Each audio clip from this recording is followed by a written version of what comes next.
Hello प्यारे विद्यार्थी, देखिए आज आपके सामने कॉन्सेप्ट जो ले रहे हैं उसको अगर आप बारीकी से देखेंगे, क्रमबद्ध अगर आप ध्यान से एकाग्रतापूर्वक अगर आप पढ़ेंगे तो आपको हर कॉन्सेप्ट क्लियर हो जाएगा। देखिए आज हम बात करते हैं हु। तो हम लेते हैं हु और आपसे पूछा जाएगा कि हु का मतलब क्या होता है। तो आप बताइए हु का मतलब क्या होता है। हु का मतलब आपका होता है कौन होता है। क्या होता है जी? कौन होता है। या आप बोल सकते हैं कौन कौन, या बोल सकते हैं किसने, या बोल सकते हैं किसने किसने, या बोल सकते हैं किसे या किसको। ये सारे हिंदी होती है। तो आइए हम लोग इसका यूज देखते हैं कि आखिर ये हु का यूज कहाँ करते हैं और किस रूप में हम लोग करते हैं। तो ध्यान से आप सभी सुनेंगे। तो ये हु का हम लोग यूज देखते हैं कि हु का यूज हम लोग कहाँ करते हैं। तो इसको अगर आप ध्यान से देखेंगे तो आपका क्या होगा कि कॉन्सेप्ट क्लियर हो जाएगा। तो सारे विद्यार्थी ध्यान देंगे और ध्यान से पढ़ने का प्रयास करेंगे। हु, देखिए हु जो है यह मैनकाइंड यानी कि मानव जाति के लिए प्रयोग किया जाता है। तो बताइए हु का प्रयोग कहाँ करेंगे।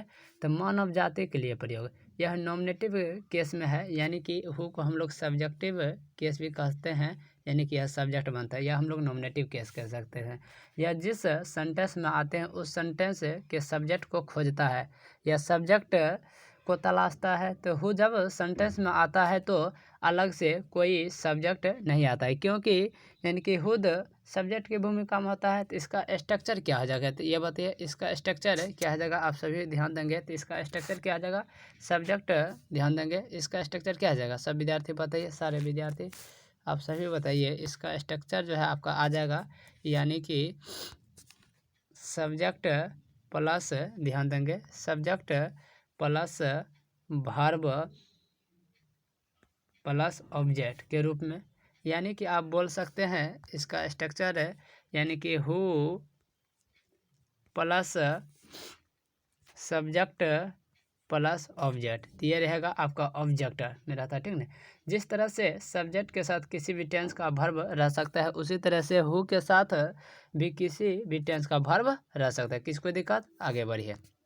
अब देखिए हु जो है आपका यानी कि क्या क्या चीज़ हो सकता है। तो हु जो है आपका यानी कि सिंगुलर भी है, ध्यान रखिएगा।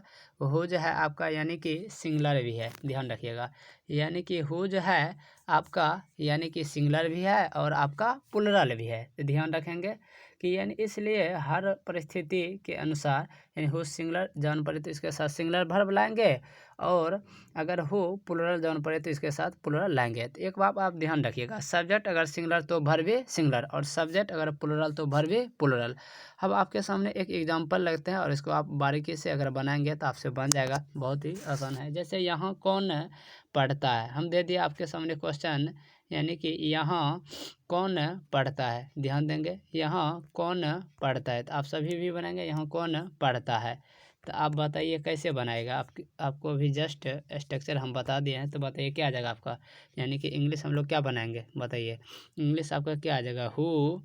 उसके बाद आप क्या रखिएगा, वर्ब रखिएगा। तो बताइए हु आपका सिंगुलर है, चूँकि यहाँ कौन एक व्यक्ति का बोध रहा था। हु रीड्स, हु रीड्स है।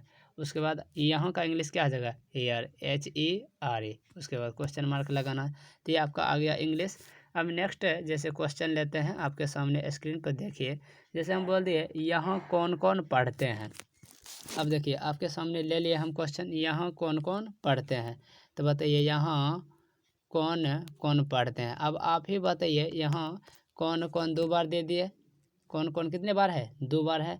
और उसके बाद पढ़ते हैं। तो ये बताइए यहाँ कौन कौन पढ़ते हैं। तो एक से अधिक का बोध हुआ कि नहीं। एक से अधिक का मतलब प्लुरल, एक से अधिक का मतलब क्या आ गया, प्लुरल। इसके लिए हम लोग वर्ब क्या लेंगे, प्लुरल लेंगे। तो बताइए इंग्लिश आपका क्या आ जाएगा, यानी कि इंग्लिश आ जाए आपका यानी कि हु। उसके बाद हम लोग क्या लिखेंगे, रीड की रीड्स। आपको लिखना पड़ेगा क्या चीज़, रीड लिखना पड़ेगा। एक चीज़ और बताइए आप सभी विद्यार्थी, यानी कि हु इसको हटाइए, यानी कि आपको यानी कि यह जो है आपका यानी कि रीड्स नहीं होगा, रीड्स नहीं होगा, यानी कि हु रीड हेयर। अब ध्यान रखिए, यानी कि V1 जो है ध्यान रखिएगा, ये आपका क्या है, राइट आंसर आ गया। ये आपका क्या आ गया, करेक्ट आ गया। क्या आ गया जी, करेक्ट, बिल्कुल राइट है। चूँकि हु आपका क्या है यहाँ प्लुरल, तो वर्ब भी यहाँ प्लुरल के रूप में। चूँकि यहाँ कौन कौन आ गए प्लुरल के बोध हरा। एक चीज़ आप ध्यान रखिए, आप सभी बताइए विद्यार्थी कि आप सभी जवाब दे पा रहे हैं। यानी कि V1 जो है ध्यान रखेंगे, यानी कि V1 जो है आपका सिंगुलर होता है कि प्लूरल, ये बताइए। V1 जो है आपका सिंगुलर की प्लूरल? तो V1 जो है डिक्शनरी के जितने भी वर्ब है वो आपका क्या होता है जी, वो आपका होता है प्लूरल होता है। क्या होता है? प्लूरल। और V5 पे V5 मतलब एस या ES लगाना है वर्ब में, और जब वर्ब में एस या ES लगाते हैं तब आपका होता है, क्या होता है? सिंगुलर होता है, नहीं तो अन्यथा क्या रहेगा? प्लूरल रहेगा। तो डिक्शनरी के जितने भी वर्ब है सब के सब क्या है? प्लूरल है। तो जब वर्ब में एस या ES लगाते हैं तब जाकर आपका क्या होता है जी? सिंगुलर होता है। एक चीज़ और बताइए, कहाँ हम लोग V1 का यूज करेंगे, कहाँ V5 का यूज करेंगे, यह भी आपका कॉन्सेप्ट क्लियर हो जाएगा। तो ध्यान दीजिए, जब भी आपका आ जाए आई, जब भी आपका आ जाए आई, उसके बाद अगर आ जाए आपका V, और उसके बाद अगर आ जाए आपका U, उसके बाद अगर आ जाए आपका U, चार वर्ड आपको याद रखना, आई वी यू दे। इसके साथ हम लोग क्या चीज़ का यूज करते हैं? इसके साथ हम लोग यूज करते हैं V1 के। क्या चीज़ का यूज करेंगे? V1। इसके अलावा दुनिया का जो भी आ जाए, चाहे वो आपका ही हो, चाहे वो आपका सी हो, तो उसके साथ हम लोग क्या लगाएंगे? V5 लगाएंगे।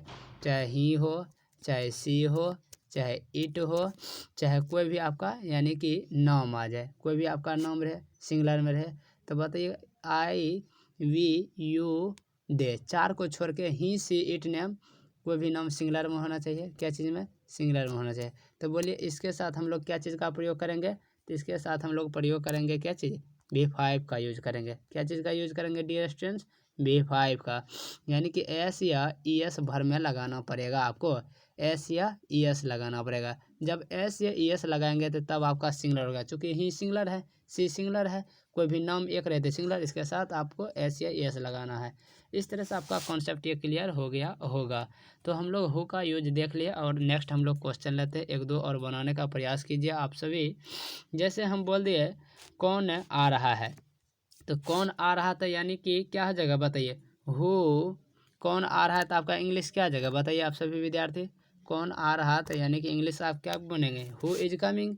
तो बताइए कौन आ रहा था इंग्लिश क्या जगह? Who is coming. एक चीज़ और ध्यान दीजिए, काम होता है COME। तो जब किसी भारू के अंत में ई हो और ई से पहले आपका यानी कॉन्सोनेंट लेटर हो तो ING जोड़ने के लिए ई को हटा देते, तो इसलिए COMING लिखते हैं, ना कि COME करके तब ING होती। ध्यान दीजिए, तो क्या आ गया? Who is coming. अगर इसी में हम बोल दिए कौन कौन आ रहे हैं, तो बताइए क्या है जगह आपका इंग्लिश? तब यहाँ जो है आपका यानी कि इज के जगह जो है आपका यानी कि आर हो जाएगा डियर स्टूडेंट्स। क्या हो जाएगा? आर होगा, चूँकि वहाँ हम क्या जोड़ दिए? कौन कौन। इस तरह से आप हु का यूज पढ़ लिए। एक दो और क्वेश्चन देते हैं, उसको नेक्स्ट आप सभी बनाइए और देखिए आपसे बन रहा है। चलिए देखिए क्वेश्चन क्या है आपके सामने। आपके सामने क्वेश्चन है यह है कि जैसे हम बोल दिए यानी कि कौन अंग्रेजी पढ़ चुका है, तो बताइए क्या जगह कौन अंग्रेजी पढ़ चुका है, यानी कि हु हैज रीड इंग्लिश। अब इसी में हम जोड़ देंगे कौन कौन अंग्रेजी पढ़ चुके हैं, तो बताइए क्या जगह? Who have read English. तो अब आपसे पूछा जाएगा कौन जाएगा, तो हु विल गो। किसने पढ़ा, तो हु रीड हो जाएगा। किसने किसने उसे मदद की है, तो बताइए क्या जगह? Who have helped him. इसी में हम जोड़ दिए कौन कौन अंग्रेजी पढ़ चुके हैं, तो क्या जगह? Who have read English. इस तरह से आप यानी कि हु का यूज देखें।